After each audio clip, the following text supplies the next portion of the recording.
자기 땅에 오신 창조주, 이런 제목으로 은혜를 나누겠습니다. 성탄절이 되었습니다. 성탄절이라고 하는 것은 하나님께서 인간이 되어서 이 땅에 오신 날을 가리키는 것입니다. 예수님께서 그리스도의 자격으로 이 땅 지구를 방문하신 날이 성탄절입니다. 그럼 예수님이 누구신가? 온 천하 만물과 이 우주와 그리고 이 땅을 창조하신 창조주입니다. 저와 여러분, 우리의 구세주가 되시고 세상을 심판하실 심판주는 예수 그리스도입니다. 절대 주권 가지신 하나님의 독생자 이름이 예수 그리스도이십니다. 하나님께서 이 세상을 창조하실 때 내용이 요한복음 1장 2절 3절 이렇게 기록되어 있습니다.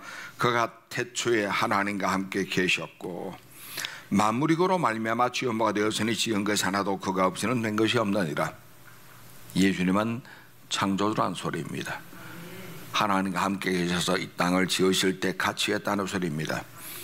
만드시고 나서 스스로 하신 말씀에 보시기에 좋았더라. 저와 여러분, 사람 만드시고 나서는 보시기에 심히 좋았더라. 모든 만물 보시기에 좋았더라. 우리는 심히 좋았더라. 그럼 이 땅, 이 세상은 하나님 당신이 예정하시고 뜻대로 만드신 세상 만물이 되는 것입니다. 당신이 만든 이 세상을 예수님이 인간되어 다시금 방문하시게 될 때 얼마나 흥분되셨을까? 얼마나 좋았을까? 아들이 결혼했습니다. 아들이 이뻐요. 며느리 너무 이뻐요. 부모가 그 집에 살림을 다 보태줬어요. 결혼한 아들 집에 첫 번째 방문하는 부모님 마음이 얼마나 기쁠까요? 저는 아직 경험 못했습니다. 하고 싶은데, 가야 말이지 놈들이. 하고 싶은데 정말 부모님 마음이 기쁠 것 같아요. 개척해서 눈물 뿌린 교회를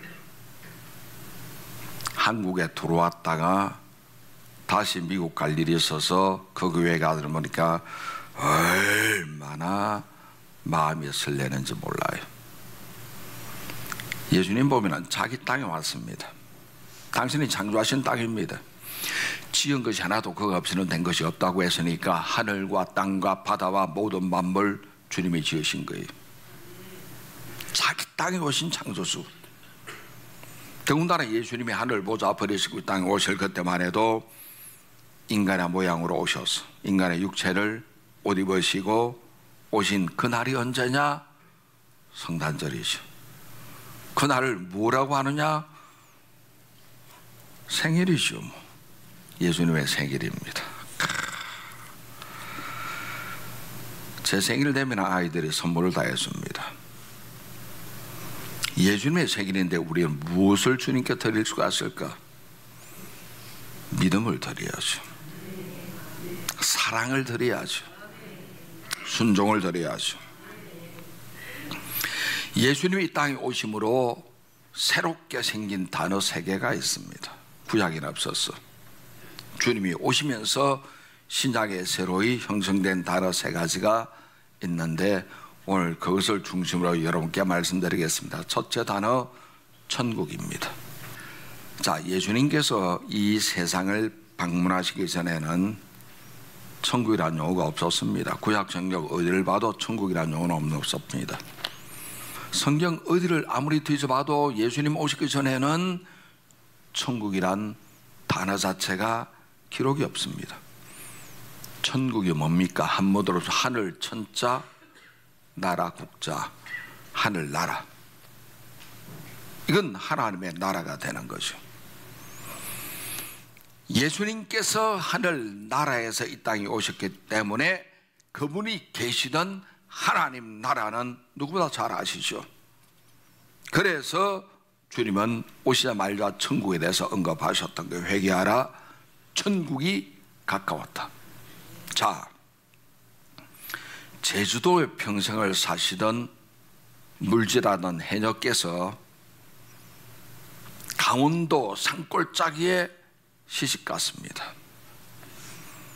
강원도 산골짜기에 계시던 이 신랑께서는 한 번도 바깥을 나가 본 적이 없습니다. 바다 구경 못했죠. 시집간 해녀가 제주도는 이런 곳이야. 물이 있고 바다가 있고 물속에 들어가면 온갖 조개가 다 있고 이해가 안 되죠. 자기는 한 번도 바다 구경 못했거든. 우리는 천국을 본 적이 없습니다. 들은 적이 없습니다. 알지를 못합니다. 가보질 않았습니다. 근데 하늘에 사시던 예수님이 이 땅에 오셨어. 인간의 몸을 옷 입고 인간 모양으로 오신 거예요. 천국에 대해서 처음 말씀하신 거예요.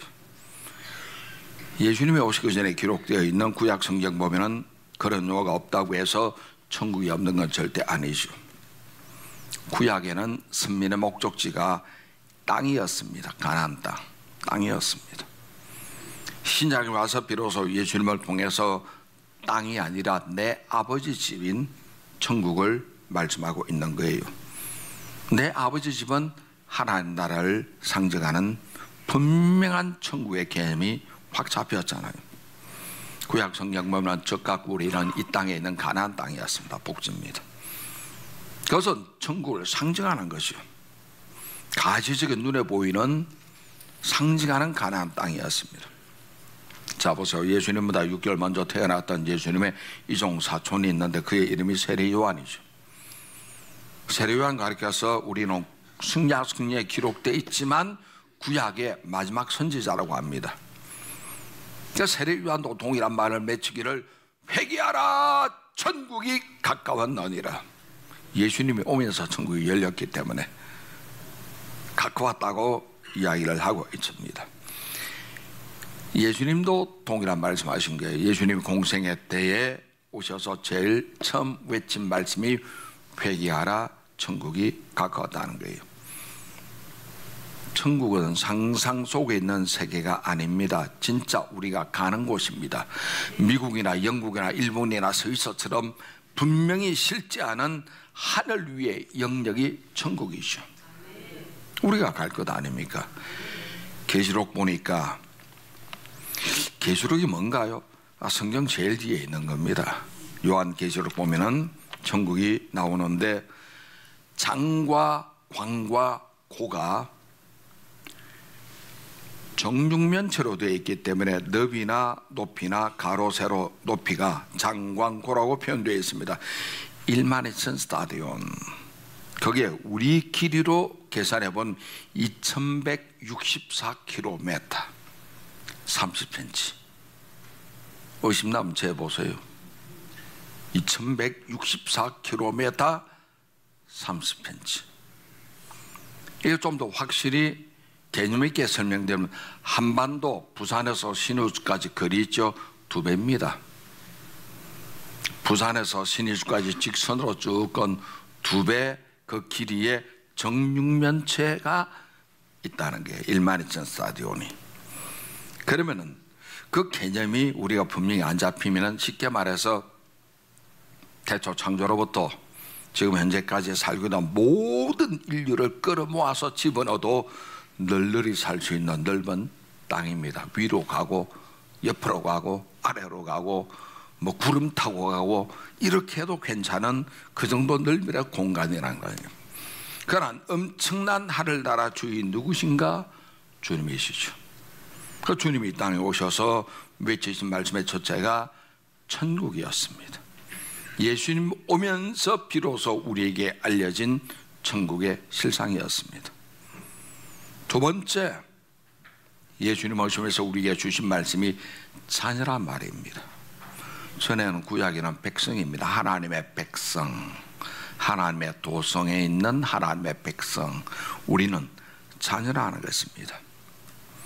자녀. 백성과 자녀 중에 누가 더 가까울까요? 아버지와. 당연히 자녀죠. 그 차이는 하늘 땅의 차이입니다. 백성은 주인을 부를 때 각하, 전하 뭐 이렇게 부르죠. 자녀는요, 아빠 우리 집에 가면 36 먹은 남자 녀석도 저에게 아빠라고 합니다. 아빠. 사랑이잖아요. 아빠라는 용어는 사랑했을 때 아빠라 할 수가 있는 거예요. 그럼 여러분, 하나님은 우리의 왕이신데 주님이 왕이고 우리가 자녀라면 우리는 왕자시, 공주시, 공주, 하나님의 공주들. 우리는 왕족입니다. 왕족이라고 하는 말은 지배하는 쪽입니다. 백성은요, 비지배자고 구도가 그런 거예요. 비지배자 구도입니다. 우리는 지배하는 쪽입니다. 그럼 지배자가 비지배자를 다스릴 때는 무작정 하는 것이 아니에요. 그리고 법 테두리 안에서 다스리는 것이죠. 그것이 바로 왕과 백성의 관계입니다. 지배자나 비지배자의 구조가 바로 그런 거예요. 로마서 13장 1절에 보니까 각 사람은 위에 있는 권세들에게 복종하라. 권세는 하나님부터 나지 않음이 없나니 모든 권세는 다 하나님께서 정하신 바라. 이럴 때는 복종하는 거예요. 백성이 왕에게 복종하는 겁니다. 자녀는 조금 다릅니다. 부모 자식 간에는 핏줄을 나눈 혈연관계죠. 상속관계입니다. 내 재산은 내 아이들에게 돌아가는 거예요. 우리 아버지 재산도 우리 자식들에게 상속되듯이 내 재산도 아이들에게 물려주는 상속관계요, 혈연관계입니다. 피가 똑같아요. 저 A형, 우리 아이들 A형. 피가 혈연관계고 상속관계는 자녀입니다. 법으로 유지되는 관계 아닙니다. 법이 아무리 이렇다 저렇다 할지라도 무서운 나라 가면 중동 쪽에 가면 도둑질하면 손을 잘라버리라 그러잖아요. 우리는 안 그렇잖아요. 애들이 아빠 지갑에 손 조금 타도 손 안 자릅니다. 법하고 상관없는 관계입니다. 왜? 혈연으로 이루어지는 관계이기 때문에 그런 거예요. 이 끊을래야 끊을 수가 없는 사랑의 관계는 부모 자식 간의 관계죠. 법이야 끊고 자를 수가 있습니다만은 혈연은 절대 자를 수가 없는 겁니다. 오늘 요한복음 1장 12절 말씀 보니까 영접하는 자, 누구를? 예수님을. 영접하는 자, 곧 그 이름을 믿는 자에게는 하나님의 자녀되는 권세를 주셨으니. 쉽죠? 너무나 쉬운 거예요. 예수님을 구주로 영접하면 하나님의 자녀된 권세가 내게 주어진다는 것. 너무나 쉬운 거예요. 너무나 쉽기 때문에 사람들이 이것을 인정 안 하려고 하는 사람이 있어요. 그렇게 쉬우면 누가 못해 그러죠. 그럼 자기는 안 한 거예요. 하나님은 우리가 예수 그리스도 안에서 하나님의 자녀로 삼으신 것 기억하시기를 주님의 이름으로 축원합니다. 얼마나 멋집니까? 예수님 때문에 생긴 겁니다. 역사의 분기점도 보세요. 금년은 2017년, 내년은 2018년. 예수님 때문에 생긴 겁니다.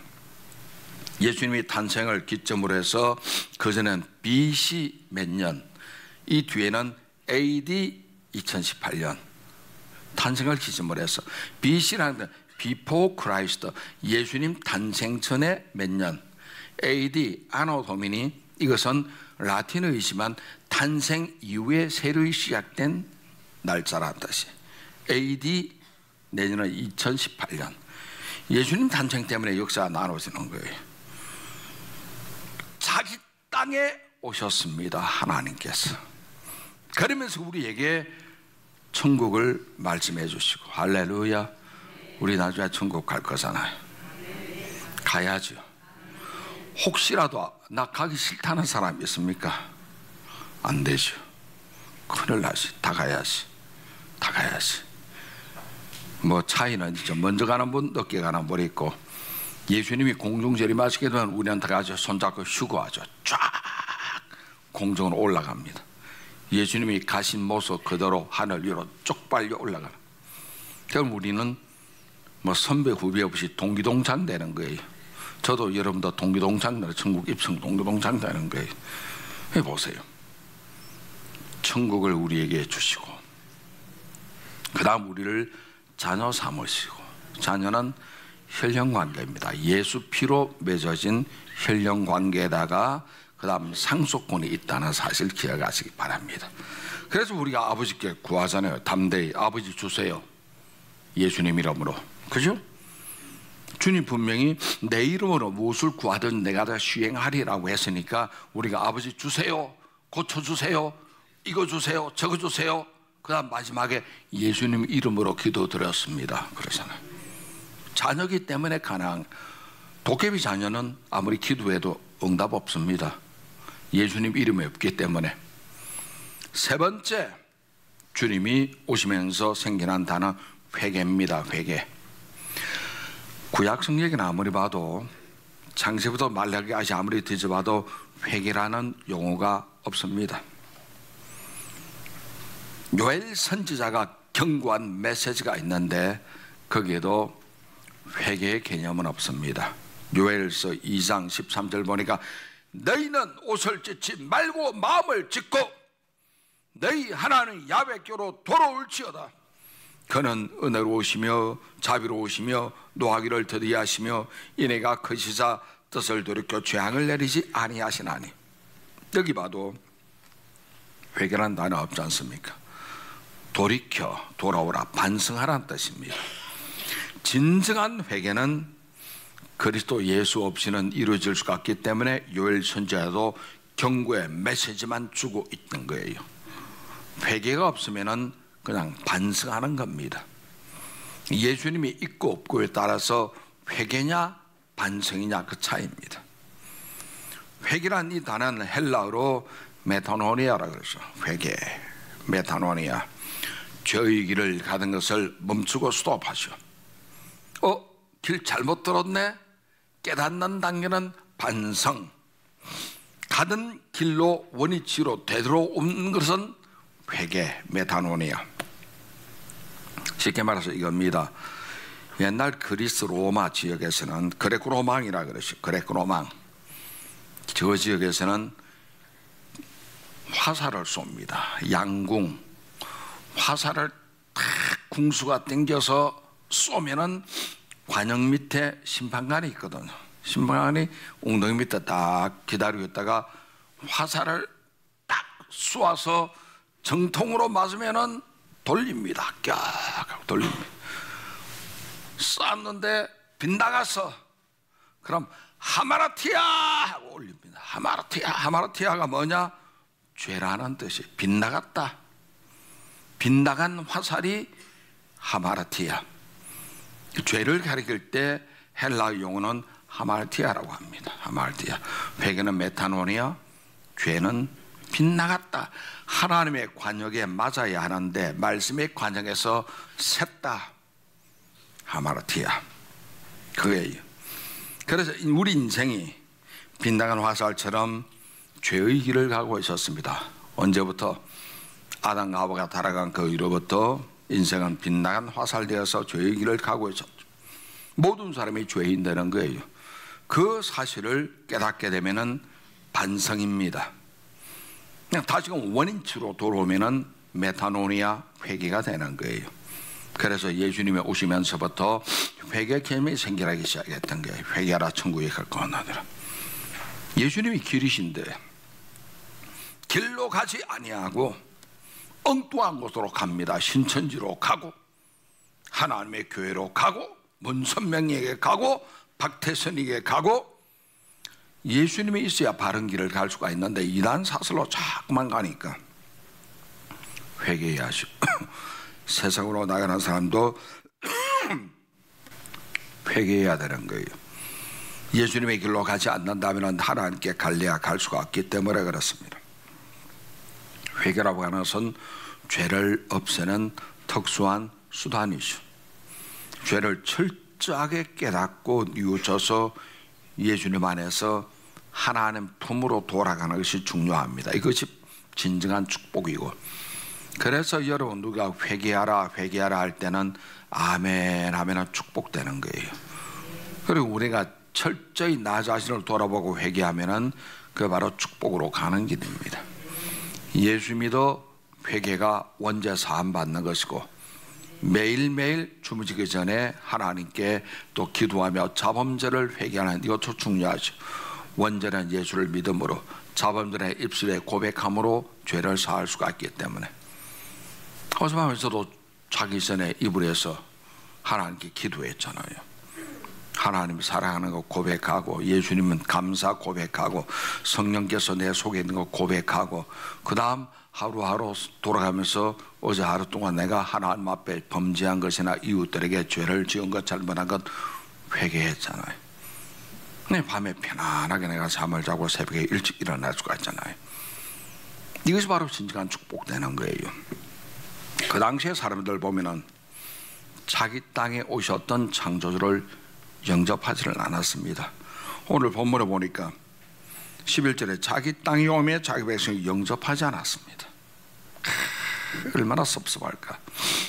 결혼한 아들 내 집에 부부가 처음으로 김장김치 싸들고 뭐 이래저래 보따리 사가지고 기대하며 갔는데 며느리 아들이 문 안 열어주고 영접하지 않았으면 얼마나 섭섭하겠어요. 사람도 그렇게 시험 드는데 하나님께서 만드신 자연세계 이 땅에 오셨는데 사람들이 그를 영접하지 않았습니다. 백성의 죄를 사해주기 위해서 오신 예수님을 그들은 거부했던 거예요. 심지어는 예수님의 십자가에 못 박기까지 했던 것입니다. 오늘은 예수님이 탄생하신 성탄절이죠. 나를 사랑하사 나를 위하여 자기 몸을 버리기 위해서 이 땅에 오신 예수님이 탄생하신 날을 기념하는 주일입니다. 자기 땅에 오신 예수님을 우리는 나 개인의 구주로 영접하는 저와 여러분 되시기 바랍니다. 내 안에 계시고 내 삶을 이끌어 가시는 주님의 음성을 듣고 세상을 향해서 주님의 사랑을 알리는 여러분 되시기 바랍니다. 성탄이라고 하는 것은 하나님께는 영광이요, 땅에서는 평화인데 모두에게 평화가 아닙니다. 기뻐하심을 입은 사람들 중에 평화입니다. 기뻐하심을 입은 사람들, 택한 백성이라는 소리죠. 안 믿는 사람들 평안이 아닙니다. 기뻐하심을 입은 사람들 중에 평화입니다. 자, 내일은 예수님의 생일이죠. 환갑되거나 진갑되면 자녀들이 잔치해 주죠. 칠순 때는 더 거창하게 잔치합니다. 요즘 환갑잔치 하는 사람 없습니다. 촌스럽게. 저 우리 아버지 환갑 때 환갑잔치 형하고 같이 계획해서 해주려고 하다가 조인트 까일 뻔했습니다. 이놈 새끼를 날 늙은이 취급하냐 그러고 까더라고. 그래서 칠순잔치를 해드린 적이 있습니다.